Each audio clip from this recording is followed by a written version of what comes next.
Hi friends, welcome to my YouTube channel. ಇವತ್ತಿನ ವಿಡಿಯೋದಲ್ಲಿ simple ಆಗಿ ಹಾಗೂ ರುಚಿಯಾಗಿರುವಂತಹ ಚಿಕನ್ ಕರಿ ಹಾಗೂ ಚಿಕನ್ ಫ್ರೈ ರೆಸಿಪಿನ ಶೇರ್ ಮಾಡ್ತಾ ಇದ್ದೀನಿ. ಈ ಎರಡೂ ರೆಸಿಪಿಗಳನ್ನು ತುಂಬಾ ಕಮ್ಮಿ ಸಮಯದಲ್ಲಿ ಮಾಡ್ಕೋಬಹುದು. ಮಿಸ್ ಮಾಡದೆ ಒಂದ್ಸಲ ಈ ಎರಡು ರೆಸಿಪಿಗಳನ್ನ ಟ್ರೈ ಮಾಡಿ ನೋಡಿ.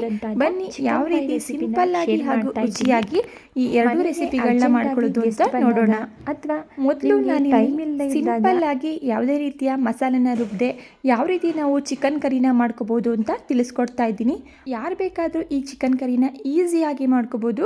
ಬನ್ನಿ ಯಾವ ರೀತಿ ಮಾಡ್ಕೊಳ್ಳೋದು ಅಂತ ನೋಡೋಣ. ಚಿಕನ್ ಫ್ರೈನ ಮಾಡಲಿಕ್ಕೆ ಮೊದಲು ನಾನಿಲ್ಲಿ ಅರ್ಧ kg ಆಗುವಷ್ಟು ಚಿಕನ್ನ ತಗೊಂಡಿದ್ದೀನಿ. ಚಿಕನ್ನ ನೀಟಾಗಿ ವಾಶ್ ಮಾಡಿ ನೀರನ್ನೆಲ್ಲ ಹಿಂಡಿ ತೆಗೆದು ಪಕ್ಕಕ್ಕೆ ಇಟ್ಕೊಳ್ತಾ ಇದ್ದೀನಿ. ನಂತರ ಗ್ಯಾಸ್ ಸ್ಟವ್ನ ಆನ್ ಮಾಡಿಕೊಂಡು ಒಂದು ಬಾಣಲಿನ ಇಟ್ಟು ಬಾಣಲಿ ಬಿಸಿಯಾಗಿದ್ದ ನಂತರ ಇದಕ್ಕೆ 2 ಟೇಬಲ್ ಸ್ಪೂನ್ ಅಷ್ಟು ಎಣ್ಣೆನ ಸೇರಿಸ್ಕೊಳ್ತಾ ಇದ್ದೀನಿ. ಎಣ್ಣೆ ಬಿಸಿಯಾಗಿದ್ದ ನಂತರ 1 ಇಂಚಷ್ಟು ಚಕ್ಕೆ, 1 ಏಲಕ್ಕಿ ಹಾಗೆ 2 ಲವಂಗನ ಸೇರಿಸ್ಕೊಳ್ತಾ ಇದ್ದೀನಿ. ಅದ್ರ ಜೊತೆಗೆ ಸಣ್ಣದಾಗಿ ಕಟ್ ಮಾಡ್ಕೊಂಡಿರುವಂತಹ 2 ಮೀಡಿಯಮ್ ಸೈಜ್ ಈರುಳ್ಳಿನ ಸೇರಿಸ್ಕೊಂಡು ಈರುಳ್ಳಿ ಸ್ವಲ್ಪ ಕಲರ್ ಚೇಂಜ್ ಆಗಿ ಸಾಫ್ಟ್ ಆಗೋವರೆಗೂ ಇದನ್ನು ಫ್ರೈ ಮಾಡ್ಕೊಳ್ತಾ ಇದ್ದೀನಿ.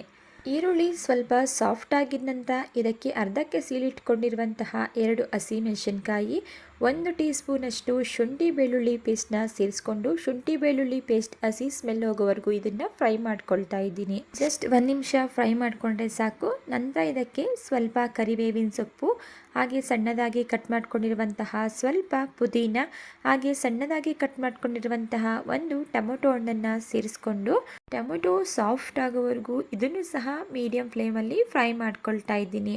ಈಗ ಟೊಮೊಟೊ ಕೂಡ ಸಾಫ್ಟ್ ಆಗಿದೆ, ನೀವೇ ಇಲ್ಲಿ ನೋಡ್ಬೋದು. ಈಗ ಇದಕ್ಕೆ ನಾವು ಮೊದಲೇ ವಾಶ್ ಮಾಡಿ ಇಟ್ಕೊಂಡಿರುವಂತಹ ಅರ್ಧ kg ಅಷ್ಟು ಚಿಕನ್ನ ಸೇರಿಸ್ಕೊಳ್ತಾ ಇದ್ದೀನಿ. ಚಿಕನ್ನ ಸೇರಿಸ್ಕೊಂಡಿದ ನಂತರ ಇದಕ್ಕೆ ಸ್ವಲ್ಪ ಅರಿಶಿಣದ ಪುಡಿ ಹಾಗೆ ಚಿಕನ್ ಬೇಗ ಫ್ರೈ ಆಗಲಿ ಅಂತೇಳಿ ಸ್ವಲ್ಪ ಉಪ್ಪನ್ನು ಸೇರಿಸ್ಕೊಂಡು ಮಿಕ್ಸ್ ಮಾಡ್ಕೊಳ್ತಾ 1 2 ರಿಂದ 3 ನಿಮಿಷಗಳ ಕಾಲ ಚೆನ್ನಾಗಿ ಇದನ್ನು ಫ್ರೈ ಮಾಡ್ಕೊಳ್ತಾ ಇದ್ದೀನಿ. ಫ್ರೈ ಮಾಡ್ಕೊಂಡಿದ ನಂತರ ಚಿಕನ್ ಬೆಂದು ನೀರು ಬಿಟ್ಕೊಳ್ಳೋವರೆಗೂ ಒಂದು ಪ್ಲೇಟನ್ನು ಕ್ಲೋಸ್ ಮಾಡಿ ಮಧ್ಯದಲ್ಲಿ ತಿರುಗಿಸ್ಕೊಳ್ತಾ ಚಿಕನ್ನ ಬೇಯಿಸ್ಕೊಳ್ತಾ ಇದ್ದೀನಿ. ಈಗ ಚಿಕನ್ ಕೂಡ 50% ಅಷ್ಟು ಬೆಂದು ನೀರು ಬಿಟ್ಕೊಂಡಿದೆ. ಸೊ ಈಗ ಮತ್ತೊಮ್ಮೆ ಇದನ್ನು ತಿರುಗಿಸ್ಕೊಂಡು ಇದಕ್ಕೆ 1.5 ಟೀ ಸ್ಪೂನಷ್ಟು ಚಿಕನ್ ಮಸಾಲ, 1.5 ಟೀ ಸ್ಪೂನಷ್ಟು ಧನಿಯಾ ಪೌಡರ್ ಹಾಗೆ 1 ಟೀ ಸ್ಪೂನಷ್ಟು ನಾನಿಲ್ಲಿ ಚಿಲ್ಲಿ ಪೌಡರ್ನ ಸೇರಿಸ್ಕೊಳ್ತಾ ಇದ್ದೀನಿ. ಚಿಲ್ಲಿ ಪೌಡರ್ನ ನೀವು ನಿಮ್ಮ ಖಾರಕ್ಕೆ ತಕ್ಕಂತೆ ನೋಡಿಕೊಂಡು ಸೇರಿಸ್ಕೊಳ್ಳಿ. ಈ ಎಲ್ಲ ಡ್ರೈ ಮಸಾಲ ಇಂಗ್ರೀಡಿಯೆಂಟ್ಸ್ನ ಸೇರಿಸಿದ ನಂತರ ಮಿಕ್ಸ್ ಮಾಡಿಕೊಂಡು ಒಂದು ಪ್ಲೇಟನ್ನು ಕ್ಲೋಸ್ ಮಾಡಿ 2 ನಿಮಿಷಗಳ ಕಾಲ ಇದನ್ನು ಬೇಯಲಿಕ್ಕೆ ಬಿಡ್ತಾ ಇದ್ದೀನಿ. ಈಗ 2 ನಿಮಿಷ ಚೆನ್ನಾಗಿ ಚಿಕನ್ನ ಬೇಯಿಸ್ಕೊಂಡಿದ್ದೀನಿ. ನಂತರ ಇದಕ್ಕೆ 1 ಗ್ಲಾಸ್ನಷ್ಟು ನೀರನ್ನು ಸೇರಿಸ್ಕೊಳ್ತಾ ಇದ್ದೀನಿ. ನಾನಿಲ್ಲಿ 1/4 ಲೀಟರ್ನಷ್ಟು ನೀರನ್ನು ಸೇರಿಸ್ಕೊಳ್ತಾ ಇದ್ದೀನಿ. ನಿಮಗೆ ಬೇಕು ಅಂದರೆ ಸ್ವಲ್ಪ ನೀರಿನ ಕ್ವಾಂಟಿಟಿನ ವೇರಿಯೇಷನ್ ಮಾಡ್ಕೋಬೋದು. ನೋಡಿ, ನೀರನ್ನು ಸೇರಿಸ್ಕೊಂಡಿದ ನಂತರ ಒಮ್ಮೆ ನೀಟಾಗಿ ಇದನ್ನು ಮಿಕ್ಸ್ ಮಾಡಿಕೊಂಡು ರುಚಿಗೆ ತಕ್ಕಷ್ಟು ಉಪ್ಪನ್ನು ಸೇರಿಸ್ಕೊಳ್ತಾ ಇದ್ದೀನಿ. ಉಪ್ಪನ್ನು ನೋಡಿ ಸೇರಿಸ್ಕೊಳ್ಳಿ. ಮೊದಲೇ ಉಪ್ಪನ್ನು ನಾವು ಫ್ರೈ ಮಾಡಲಿಕ್ಕೆ ಸೇರಿಸ್ಕೊಂಡಿದ್ವಿ. ನೋಡಿ, ಈಗ ಕಂಪ್ಲೀಟಾಗಿ ಚಿಕನ್ ಬೇಯೋವರೆಗೂ ಒಂದು ಪ್ಲೇಟನ್ನು ಕ್ಲೋಸ್ ಮಾಡಿ ಕಂಪ್ಲೀಟಾಗಿ ನಾನಿಲ್ಲಿ ಚಿಕನ್ನ ಬೇಯಿಸ್ಕೊಂಡಿದ್ದೀನಿ. ಚಿಕನ್ ಕೂಡ ಕಂಪ್ಲೀಟಾಗಿ ಬೆಂದಿದೆ. ಈಗ ಇದಕ್ಕೆ 1/2 ಟೀ ಸ್ಪೂನಷ್ಟು ಕಸೂರಿ ಮೆಂತ್ಯ ಹಾಗೆ ಸಣ್ಣದಾಗಿ ಕಟ್ ಮಾಡಿರುವಂತಹ ಸ್ವಲ್ಪ ಕೊತ್ತಂಬರಿ ಸೊಪ್ಪನ್ನು ಸೇರಿಸ್ಕೊಂಡು ಮಿಕ್ಸ್ ಮಾಡಿಕೊಂಡ್ರೆ ಬಿಸಿ ಬಿಸಿ ಅನ್ನ, ಚಪಾತಿ, ಮುದ್ದೆ ಹಾಗೂ ದೋಸೆಗೆ ಹೇಳಿ ಮಾಡಿಸಿದಂತಹ ಚಿಕನ್ ಗ್ರೇವಿ ರೆಡಿಯಾಯಿತು. ನಾನಿಲ್ಲಿ ಸ್ವಲ್ಪ ಗಟ್ಟಿಯಾಗಿ ಚಿಕನ್ ಗ್ರೇವಿನ ರೆಡಿ ಮಾಡ್ಕೊಂಡಿದ್ದೀನಿ. ತೆಳುವಾಗಿ ಬೇಕು ಅಂದರೆ ಸ್ವಲ್ಪ ನೀರನ್ನು ಸೇರಿಸ್ಕೋಬೋದು. ಇದು ತಣ್ಣಗಾದ ಮೇಲೆ ಇನ್ನೂ ಸ್ವಲ್ಪ ಗಟ್ಟಿಯಾಗುತ್ತೆ. ನೋಡಿ, ನಾನಿಲ್ಲಿ ಚಿಕನ್ ಫ್ರೈನ ಮಾಡಿ 5 ನಿಮಿಷಗಳ ಕಾಲ ಮುಚ್ಚಿಟ್ಟಿದ್ದೆ. ನೋಡ್ತಾ ಇದ್ರೇ ಸಾಕು ಬಾಯಲ್ಲಿ ನೀರು ಬರ್ತಾ ಇದೆ. ಅಷ್ಟು ಸೂಪರಾಗಿರುತ್ತೆ ಈ ರೆಸಿಪಿ. ಮಿಸ್ ಮಾಡದೆ ನೀವು ಕೂಡ ಟ್ರೈ ಮಾಡಿ ನೋಡಿ. ಇನ್ನು 2ನೇ ರೆಸಿಪಿ ಚಿಕನ್ ಫ್ರೈ. ಈ ಚಿಕನ್ ಫ್ರೈನ ಕೇವಲ 10 ನಿಮಿಷದಲ್ಲಿ ಮನೆಗೆ ಯಾರಾದರೂ ಗೆಸ್ಟ್ ಬಂದಾಗ ಅರ್ಜೆಂಟಾಗಿ ಮಾಡ್ಕೋಬೋದು. ತುಂಬಾ ರುಚಿಯಾಗಿರುತ್ತೆ. ಮಾಡೋದು ಕೂಡ ತುಂಬಾ ಸಿಂಪಲ್. ಬನ್ನಿ ಯಾವ ರೀತಿ ಮಾಡ್ಕೊಳ್ಳೋದು ಅಂತ ನೋಡೋಣ. ಈ ಚಿಕನ್ ರೆಸಿಪಿನ ಮಾಡಲಿಕ್ಕೆ ನಾನಿಲ್ಲಿ ಮೊದಲು ಒಂದು ಪ್ಯಾನ್ ಇಟ್ಕೊಂಡಿದ್ದೀನಿ. ಪ್ಯಾನ್ ಬಿಸಿಯಾಗಿದ ನಂತರ ಇದಕ್ಕೆ 2 ಟೇಬಲ್ ಸ್ಪೂನಷ್ಟು ಎಣ್ಣೆನ ಸೇರಿಸ್ಕೊಳ್ತಾ ಇದ್ದೀನಿ. ಎಣ್ಣೆ ಬಿಸಿಯಾಗಿದ ನಂತರ ಇದಕ್ಕೆ ಸ್ಲೈಸ್ ಆಗಿ ಕಟ್ ಮಾಡಿಕೊಂಡಿರುವಂತಹ ಹಸಿಮೆಣಸಿನಕಾಯಿ, ಸ್ವಲ್ಪ ಕರಿಬೇವು ಹಾಗೆ 1 ಟೀ ಸ್ಪೂನಷ್ಟು ಶುಂಠಿ ಬೆಳ್ಳುಳ್ಳಿ ಪೇಸ್ಟನ್ನು ಸೇರಿಸ್ಕೊಂಡು ಶುಂಠಿ ಬೆಳ್ಳುಳ್ಳಿ ಪೇಸ್ಟ್ ಹಸಿ ಸ್ಮೆಲ್ ಹೋಗೋವರೆಗೂ ಇದನ್ನು ಫ್ರೈ ಮಾಡ್ಕೊಳ್ತಾ ಇದ್ದೀನಿ. ನೀವಿಲ್ಲಿ ಹಸಿಮೆಣಸಿನಕಾಯಿನ ನಿಮ್ಮ ಖಾರಕ್ಕೆ ಅನುಗುಣವಾಗಿ ಸೇರಿಸ್ಕೋಬೋದು. ಶುಂಠಿ ಬೆಳ್ಳುಳ್ಳಿಲಿರುವಂತಹ ಹಸಿ ಸ್ಮೆಲ್ಲೆಲ್ಲ ಹೋಗಿದ ನಂತರ ಇದಕ್ಕೆ ನಾನಿಲ್ಲಿ ನೀಟಾಗಿ ವಾಶ್ ಮಾಡಿ ಇಟ್ಕೊಂಡಿರುವಂತಹ ಅರ್ಧ ಕೆಜಿಯಷ್ಟು ಚಿಕನ್ನ ಸೇರಿಸ್ಕೊಳ್ತಾ ಇದ್ದೀನಿ. ಚಿಕನ್ನ ಸೇರಿಸ್ಕೊಂಡಿದ ನಂತರ ಸ್ವಲ್ಪ ಅರಿಶಿಣದ ಪುಡಿ ಹಾಗೆ ರುಚಿಗೆ ತಕ್ಕಷ್ಟು ಉಪ್ಪನ್ನು ಸೇರಿಸಿ ಮಿಕ್ಸ್ ಮಾಡ್ಕೊಳ್ತಾ ಒಂದು 2 ನಿಮಿಷ ಚೆನ್ನಾಗಿ ಫ್ರೈ ಮಾಡ್ಕೊಳ್ತಾ ಇದ್ದೀನಿ.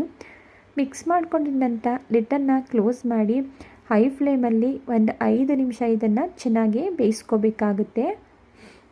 ಈಗ ನಾನಿಲ್ಲಿ ಒಂದು 2 ನಿಮಿಷಗಳ ಕಾಲ ಚೆನ್ನಾಗಿ ಚಿಕನ್ನ ಫ್ರೈ ಮಾಡ್ಕೊಂಡಿದ್ದೀನಿ. ಚಿಕನ್ ಎಲ್ಲ ನೀರು ಬಿಟ್ಕೊಂಡಿದೆ ನೋಡಿ. ಈ ನೀರೆಲ್ಲ ಕಂಪ್ಲೀಟಾಗಿ ಡ್ರೈ ಆಗಬೇಕು, ಅಲ್ಲಿವರೆಗೂ ಹೈ ಫ್ಲೇಮಲ್ಲಿ ಇನ್ನು ಉಳಿದಿರುವಂತಹ 3 ನಿಮಿಷಗಳ ಕಾಲ ಚೆನ್ನಾಗಿ ಚಿಕನ್ನ ಬೇಯಿಸ್ಕೋಬೇಕಾಗುತ್ತೆ. ಸೊ ಈಗ ಕಂಪ್ಲೀಟಾಗಿ ಚಿಕನಲ್ಲಿರುವಂತಹ ನೀರೆಲ್ಲ ಡ್ರೈ ಆಗಿದೆ, ನೀವಿಲ್ಲಿ ನೋಡ್ಬೋದು. ಚಿಕನ್ಗೆ ಸೇರಿಸಿರುವಂತಹ ಎಣ್ಣೆ ಕೂಡ ಈಗ ಸಪ್ರೇಟ್ ಆಗಿದೆ. ನೆಕ್ಸ್ಟ್ ನಾನಿಲ್ಲಿ ಸಣ್ಣದಾಗಿ ಕಟ್ ಮಾಡ್ಕೊಂಡಿರುವಂತಹ 2 ಮೀಡಿಯಮ್ ಸೈಜ್ ಈರುಳ್ಳಿ ಹಾಗೆ ಸಣ್ಣದಾಗಿ ಕಟ್ ಮಾಡ್ಕೊಂಡಿರುವಂತಹ 1 ಟೊಮೊಟೊನ ಸೇರಿಸ್ಕೊಂಡು ಚಿಕನ್ ಜೊತೆ ಚೆನ್ನಾಗಿ ಹೊಂದ್ಕೊಳ್ಳೋ ರೀತಿ ಮಿಕ್ಸ್ ಮಾಡಿಕೊಂಡು ಒಂದು ಲಿಡ್ಡನ್ನು ಕ್ಲೋಸ್ ಮಾಡಿ ಟೊಮೊಟೊ ಈರುಳ್ಳಿ ಕಂಪ್ಲೀಟಾಗಿ ಬೇಯೋವರೆಗೂ ಒಂದು ಲಿಡ್ಡನ್ನು ಕ್ಲೋಸ್ ಮಾಡಿ ಬೇಯಿಸ್ಕೊಳ್ತಾ ಇದ್ದೀನಿ. ಈಗ ನಾವು ಚಿಕನ್ಗೆ ಸೇರಿಸಿರುವಂತಹ ಟೊಮೊಟೊ ಮತ್ತು ಈರುಳ್ಳಿ ಕೂಡ ಕಂಪ್ಲೀಟಾಗಿ ಬೆಂದಿದೆ ಅಂತ ನಾನಿಲ್ಲಿ ಇದಕ್ಕೆ ಡ್ರೈ ಮಸಾಲ ಇಂಗ್ರೀಡಿಯೆಂಟ್ಸ್ನ ಸೇರಿಸ್ಕೊಳ್ತಾ ಇದ್ದೀನಿ. 1.5 ಟೀ ಸ್ಪೂನಷ್ಟು ನಾನಿಲ್ಲಿ ಚಿಲ್ಲಿ ಪೌಡರ್ನ ಸೇರಿಸ್ಕೊಳ್ತಾ ಇದ್ದೀನಿ. ಹಾಗೆ 1 ಟೀ ಸ್ಪೂನಷ್ಟು ಧನಿಯಾ ಪೌಡರ್ ಹಾಗೆ ಅರ್ಧ ಟೀ ಸ್ಪೂನಷ್ಟು ಜೀರಿಗೆ ಪುಡಿ, ಅರ್ಧ ಟೀ ಸ್ಪೂನಷ್ಟು ನಾನಿಲ್ಲಿ ಗರಂ ಮಸಾಲ ಪೌಡರನ್ನು ಸೇರಿಸ್ಕೊಂಡು ಡ್ರೈ ಮಸಾಲ ಇಂಗ್ರೀಡಿಯೆಂಟ್ಸ್ ಎಲ್ಲ ಚಿಕನ್ ಜೊತೆ ಚೆನ್ನಾಗಿ ಹೊಂದ್ಕೊಳ್ಳೋ ರೀತಿ ಮಿಕ್ಸ್ ಮಾಡ್ಕೊಳ್ತಾ ಇದ್ದೀನಿ. ಮಿಕ್ಸ್ ಮಾಡಿಕೊಂಡು ಒಂದು ಲಿಡ್ಡನ್ನು ಕ್ಲೋಸ್ ಮಾಡಿ 2 ನಿಮಿಷಗಳ ಕಾಲ ಹಾಗೆ ಇದನ್ನು ಮೀಡಿಯಂ ಫ್ಲೇಮಲ್ಲಿ ಮುಚ್ಚಿಡ್ತಾ ಇದ್ದೀನಿ. ಇನ್ನು ಈ ರೆಸಿಪಿ ಅಂತೂ ಯಾವುದೇ ರೀತಿಯ ಮಸಾಲೆನ ರುಬ್ಬದೆ ಕೇವಲ ಒಂದು 15 ನಿಮಿಷದಲ್ಲಿ ರೆಡಿ ಆಗಿಬಿಡುತ್ತೆ. ಒಮ್ಮೆ ಟ್ರೈ ಮಾಡಿ ನೋಡಿ. ಈಗ 2 ನಿಮಿಷ ಆಗಿದೆ.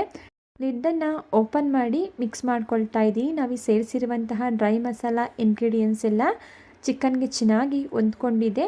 ಈಗ ಇದಕ್ಕೆ ಸಣ್ಣದಾಗಿ ಕಟ್ ಮಾಡಿಟ್ಕೊಂಡಿರುವಂತಹ ಸ್ವಲ್ಪ ಕೊತ್ತಂಬರಿ ಸೊಪ್ಪು, 1 ಟೀ ಸ್ಪೂನಷ್ಟು ನಿಂಬೆಹಣ್ಣಿನ ರಸನ ಸೇರಿಸಿ ಮಿಕ್ಸ್ ಮಾಡಿಕೊಂಡು ಗ್ಯಾಸ್ ಸ್ಟವ್ನ ಆಫ್ ಮಾಡಿಕೊಂಡ್ರೆ ತುಂಬಾ simple and tasty chicken fry ready ಆಯಿತು. ಒಂದ್ಸಲ ಟ್ರೈ ಮಾಡಿ ನೋಡಿ. ಪದೇ ಪದೇ ಈ ರೆಸಿಪಿನ ಮಾಡ್ತಾನೆ ಇರ್ತೀರಾ, ಅಷ್ಟು ಟೇಸ್ಟಿಯಾಗಿರುತ್ತೆ. ಓಕೆ ಫ್ರೆಂಡ್ಸ್, ಇವತ್ತಿನ ಚಿಕನ್ ರೆಸಿಪಿ ನಿಮಗೆ ಇಷ್ಟ ಆಗಿದೆ ಅಂತ ಭಾವಿಸ್ತಾ ಇದ್ದೀನಿ. ಇಷ್ಟ ಆಗಿದ್ದರೆ ರೆಸಿಪಿಗೆ ಒಂದು ಲೈಕ್ ಮಾಡಿ. ಇದೇ ಥರ ಸಿಂಪಲ್ ಹಾಗೂ ಟೇಸ್ಟಿ ರೆಸಿಪಿಗಳಿಗಾಗಿ ನೀವು ಮಾಡಬೇಕಾಗಿರೋದು ಇಷ್ಟೇ, ದಯವಿಟ್ಟು ಚಾನಲ್ನ ಸಬ್ಸ್ಕ್ರೈಬ್ ಮಾಡಿಕೊಂಡು ಚಾನಲ್ಗೆ ಸಪೋರ್ಟ್ ಮಾಡೋದನ್ನು ಮರಿಬೇಡಿ. ಹಾಗೆ ನಿಮ್ಮ ಫ್ಯಾಮಿಲಿ ಫ್ರೆಂಡ್ಸ್ಗಳಿಗೆ ವಿಡಿಯೋನ ಶೇರ್ ಮಾಡಿ. ಹಾಗೆ ಈ ರೆಸಿಪಿನ ಟ್ರೈ ಮಾಡಿ ಕಮೆಂಟ್ ಮಾಡೋದನ್ನು ಕೂಡ ಮರಿಬೇಡಿ.